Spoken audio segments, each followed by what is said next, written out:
Hey everyone, this is Ankit Gupta, second prof MBA student at Midnapore medical college and hospital. आज के video में हम बात करेंगे what are the books for first prof MBBS examination and ये proper मेरी suggestions रहेगी कि आप ये बुक्स ले सकते हैं. Let's start.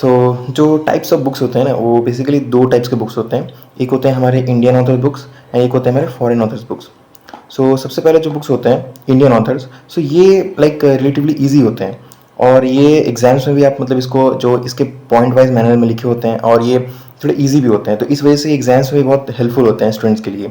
एंड जो थर्ड पॉइंट होता है कि ये इसमें जो थ्योरी होती है ना, वो बेसिकली टू द पॉइंट होती है, तो ज़्यादा पैराग्राफ टाइप नहीं होता है. ऐसे क्या होता है, लाइक लंबे लंबे पैराग्राफ्स नहीं होते हैं, तो क्या होता है कि एग्जाम्स में मेमोराइज करना और इसको मतलब रिप्रोड्यूस करना बहुत ज़्यादा ईजी हो जाता है. बट उसी टाइम जो कि मतलब मेरे को बहुत कन्फ्यूजन थी मेरे टाइम में कि एक्चुअली में ये गोल्ड स्टैंडर्ड बुक्स होते क्या है, मतलब इसका क्या यूज़ है, मतलब यही मेरे को समझ में नहीं आता था कि एक इंडियन ऑथर है, एक फॉरेन ऑथर है. लाइक पहले स्कूल डेज में क्या होता थी कि कोई एक बुक होती थी तो हम वो एक बुक से अपना पूरा साल मतलब यूज़ कर लेते थे वो बुक.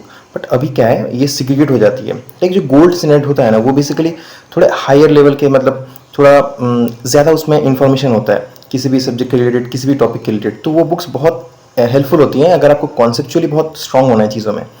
एंड जो इंडियन ऑथर्स होते हैं तो वो लोग ट्राई करते हैं कि कंसेप्ट भी मिल जाए एंड उसके साथ साथ आपके एग्जाम्स भी क्लियर हो जाए. इस वजह से ये डिफरेंस होता है बेसिकली दो बुक्स में. जो सबसे पहला डिफरेंस होता है, तो ये इसकी जो लैंग्वेज होती है थोड़ी सी हार्ड होती है, मतलब as compare to Indian authors books. And उसके बाद ये आप मतलब एग्जाम्स में रिप्रोड्यूस नहीं कर पाओगे क्योंकि ये किसी भी पॉइंट वाइज मैनर में नहीं होती है. ये बेसिकली मतलब लंबे लंबे पैराग्राफ्स में होती है, स्टोरी लाइक होती है, ताकि मतलब जो स्टूडेंट है उसको समझ में आए पूरा टॉपिक. ये है बेसिक डिफरेंस इन दोनों के बीच में. स्टार्ट करते हैं वीडियो. नेक्स्ट जो है लाइक जो मेरा ओपिनियन कि सब्जेक्ट वाइज में कौन सा बुक फॉलो करना चाहिए, कौन सा नहीं. सबसे पहले जो सब्जेक्ट है वो तीन सब्जेक्ट्स है फर्स्ट ईयर में, एनाटॉमी, फिजियोलॉजी एंड बायोकेमिस्ट्री. जो एनाटॉमी है उसमें 4 डिवीजन है टोटल. एक होता है gross, neuro anatomy, embryology and histology. अब जो ग्रॉस है वो डिवाइडेड है 5-6 सब डिविजन्स में. पहला जो सब डिवीजन है वो है जनरल एनाटॉमी, उसके बाद upper limb, thorax, abdomen, lower limb, head neck. इसके लिए जो मेरा प्रेफरेबल बुक है वो है विश्राम सिंह, क्योंकि मोर और लेस इसमें सारी कुछ है. ठीक है, बहुत लोग ग्रेस भी बोलेंगे, बट मेरे हिसाब से आपके पास जो फर्स्ट ईयर में जितना टाइम होता है ना, कि मतलब उतना टाइम होता नहीं है, क्योंकि जस्ट आप MBBS मतलब अभी जस्ट नीट एग्जाम देकर आए हो, फिर उसके बाद आप MBBS में आए हो, तो एक ह्यूज सिलेबस आने वाला है आपके सामने. इस वजह से मेरे हिसाब से आप विश्राम सिंह अगर कर लेते हो, दैट्स मोर देन इनफ. उसके बाद जो न्यूरो एनाटॉमी, उसमें विश्राम सिंह मेरा प्रेफरेबल बुक रहेगा. एम्ब्रोलॉजी के लिए एंड हिस्टोलॉजी के लिए मैं एक चीज़ बताना चाहूँगा कि लाइक एम्ब्रोलॉजी के लिए आप विश्राम सिंह या तो IB सिंह, इन दोनों में से कोई भी बुक ले सकते हो. हिस्टोलॉजी के लिए कोई एज सच बुक जरूरत होती नहीं है, क्योंकि ये जो प्रैक्टिकल एग्जाम्स होते हैं ना, लाइक जो हमारे फर्स्ट ईयर के MBBS में जो हिस्टोलॉजी के प्रैक्टिकल्स होते हैं, तो उसी में आप हिस्टोलॉजी ऑलमोस्ट सब कुछ सीख जाते हो. तो इसके लिए कोई अलग से बुक का जरूरत पड़ता नहीं है. बट स्टिल अगर आप लेना चाहो तो आप IB सिंह ले सकते हो. एंड देन उसके बाद अब देख लेंगे जो नेक्स्ट सब्जेक्ट है वो है फिजियोलॉजी. फिजियोलॉजी में देवाशीष परमाणिक, लाइक यहाँ वेस्ट बंगाल में देवाशीष परमाणिक चलता है, या आप एक जन ले सकते हो, आपके ऊपर है. एंड अगर आप सोचते हो कि नहीं, अगर गाइटन अगर आपको लेना है, एक स्टैंडर्ड बुक है ये, जो कि मैंने पहले आपको समझा दिया कि क्या है इसमें, तो अगर आप गाइटन लेना चाहते हो तो please please please make notes, मतलब वरना बाद में जाके बहुत दिक्कत होगा. मतलब जब एग्जाम सामने आएगा तो आपको समझ में नहीं कि हम रिवाइज करें कहाँ से. इस वजह से गाइडन के साथ अगर आप गाइडन पढ़ रहे हो तो आपको नोट्स बनाना चाहिए. अभी नोट्स कैसे बनाएं? बेसिकली आपके यूनिवर्सिटी के जो PYQs होंगे, उस PYQs को देखो और वो गाइडन में वहाँ पे मार्क कर लो और उसी हिसाब से नोट्स बनाओ. ऐसा बना सकते हो. उसके बाद अगर मेरे से अगर आप सजेशन लेना चाहेंगे, तो मेरी हिसाब से GK Pal one of the best book है. मतलब मैंने इसको रेफर किया था, मतलब लास्ट के मोमेंट में मेरे को बहुत ज़्यादा हेल्प हुआ था इस बुक से लास्ट के 6 मंथ्स में. मतलब इस बुक में गाइटन वाला फील भी है एंड ये देवाशीष परमाणिक एंड AK जन वाला फील भी है. तो मतलब ये 2 in 1 है, मतलब ये ऑल इन वन बुक है, इसमें आपको दोनों मिलेगा. तो अगर आप ये बुक ले लेते हो तो इसके अलावा आपको कोई बुक लेने की जरूरत है नहीं. मतलब मेरे हिसाब से ये one of the best book है जो मैंने आज तक पढ़ी है as per physiology is concern.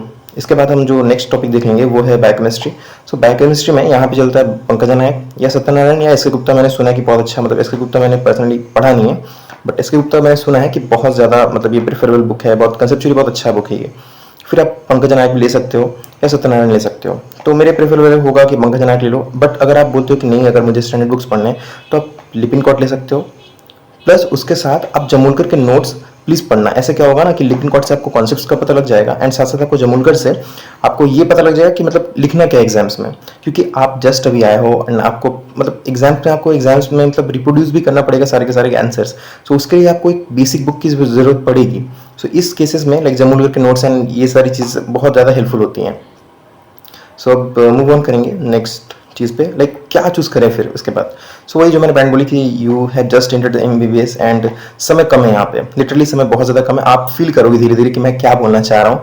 अभी शायद हो सकता है कि आप बोलो कि भैया मतलब आप स्टैंडर्ड बुक्स के लिए क्यों नहीं बोल रहे हो। मतलब मैं प्रीफर करता हूँ स्टैंडर्ड बुक्स फिजियोलॉजी में। एनाटॉमी के लिए स्टैंडर्ड बुक्स का कोई ज़रूरत नहीं है। आप अगर मतलब मेरे हिसाब से ना जो नंबर ऑफ रिविजन्स है अगर आपके वो ज़्यादा है, अगर एक ही बुक है या एक ही नोट्स है आपके पास और उसको आप बार बार अगर रिवाइज कर रहे हो, that will be much more helpful than कोई एक फॉरेन ऑथर का बुक पढ़ने से ज़्यादा। मेरे हिसाब से ये होता है। बट फिजियोलॉजी में एज पर एज कंसर्न आप गाइडेंस पढ़ सकते हो, बट उसके साथ आप प्लीज़ मेक नोट्स मतलब। बट अगर आप नोट्स नहीं बनाना चाहते तो GK Pal is more than enough. मतलब मेरे हिसाब से वो बुक बहुत बेस्ट है, आप उसको यूज़ कर सकते हो। उसके बाद जो मेरा सजेशन होना चाहिए कि लाइक जो पीवाई की बुकलेट है आप ऐसे कर सकते हो। आपको अगर पढ़ना ही है कि फॉरेन ऑथर का बुक्स अगर पढ़ना ही है तो आप फॉरेन ऑथर की बुक्स ले सकते हो। प्लस उसके साथ आपका जो यूनिवर्सिटी का जो पीवाईक्यू का जो बुकलेट होगा आप उसको यूज़ करके वहाँ पे मार्किंग कर सकते हो उसमें कि ये क्वेश्चंस आए हुए हैं। ऐसे क्या होता है ना कि आप एग्जाम्स के लिए भी सॉर्टेड हो जाते हो और आपके कॉन्सेप्ट्स भी क्लियर होते हैं। फिर उसके बाद आप जो सब्सक्रिप्शन लोगे, मैं इसको आगे आने वाली वीडियो में डिस्कस करूंगा कि आप कौन कौन से सब्सक्रिप्शन ले सकते हो। बट स्टिल अगर आप सब्सक्रिप्शन लोगे तो उसके आप नोट्स बनाकर ये आपको रिविजन के लिए फ़ायदेमंद होगा। ऐसे क्या होगा कि आप मतलब कोई बुक रेफर कर सकते हो। सो अगर आप मेरा टेक लेना चाहोगे कि भैया मतलब आपके हिसाब से क्या होना चाहिए बुक, तो मेरे हिसाब से एनाटॉमी के लिए आप विश्राम सिंह ले लो, न्यूरो एनाटॉमी के लिए विश्राम सिंह ले लो, एम्ब्रोलॉजी के लिए मैं क्या बोलूँ लाइक सब्सक्रिप्शन जो आप लोगे उसमें जो पढ़ाया जाएगा आप उसका, क्योंकि समय नहीं होता है यार, मैं सही बताऊं तो समय नहीं होता इतना ज़्यादा सिलेबस करने के बाद भी समय नहीं होता है कुछ कुछ चीज़ों को पढ़ने का। इसमें आप लाइक डॉक्टर रोज हैं, उनका भी लेक्चर्स मैंने देखा हुआ है, बहुत अच्छा है उनका लेक्चर, आप उसको देख सकते हो। बट स्टिल आप विश्राम सिंह ले सकते हो, इसमें एनाटॉमी में पूरा विश्राम सिंह आप ले सकते हो एंड हिस्टोलॉजी आपके क्लासेस के थ्रू हो जाएगा। स्टिल आप चाहते हो तो आप IB सिंह ले सकते हो। फिजियोलॉजी में आप देवाशीष परमाणिक ले सकते हो या GK Pal, all in one book, ये दोनों में से कोई भी एक आप ले सकते हो। एंड बायोकेमिस्ट्री में आप पंकज नायक ले सकते हो। That's it, you will be good to go. So ये है मेरे सजेशंस। सो स्टिल अगर आपको कोई डाउट होगा तो आप कमेंट सेक्शन में लिख सकते हो, I will surely answer. And again आप टेलीग्राम ज्वाइन कर सकते हो ताकि मैं उसमें कुछ भी अपडेट्स होगा तो मैं देता रहूँगा कि MBBS related books and all. And thank you very much. So signing off.